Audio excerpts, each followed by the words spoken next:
ಸರಿಯಾದ ಸಮಯಕ್ಕೆ ಕಾರ್ಯಕ್ರಮ ಪ್ರಾರಂಭ ಆಗ್ತದೆ ಅನ್ನುವ ಅರಿವಿದ್ರೂ ಸಹ ನಾನೇನೋ ಸರಿಯಾದ ಸಮಯಕ್ಕೆ ಬಂದೆ.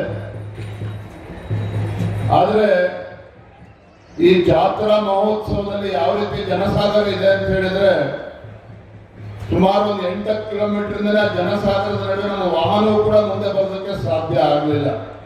ಆ ರೀತಿ ಒಂದು ಜನಸ್ತೋಮ ಇವತ್ತು ಜಾತ್ರಾ ಮಹೋತ್ಸವದಲ್ಲಿ ಅದನ್ನು ಕೂಡ ಭಾನುವಾರ ಆಗಿರೋದ್ರಿಂದ ಅಷ್ಟು ದೊಡ್ಡ ಸಾವಿರಾರು ಸಂಖ್ಯೆಯಲ್ಲಿ ಬಂದಿದ್ದಾರೆ. ಆದರೆ ನಮ್ಮ ಸುತ್ತೂರಿನ ಜಾತ್ರೆಯ ವಿಶೇಷತೆ ಏನಪ್ಪಾ ಅಂತ ಹೇಳಿದ್ರೆ ಬಹುಶಃ ರಾಜ್ಯದ ಮೂಲೆ ಮೂಲೆಗಳಿಂದ ಅಲೆಮಾರಿ ಸಮುದಾಯದ ಎಲ್ಲ ಜನರು ಕೂಡ ಬಂದು ಅಂಗಡಿಯನ್ನು ಹಾಕಿರ್ತಕ್ಕಂಥದ್ದು.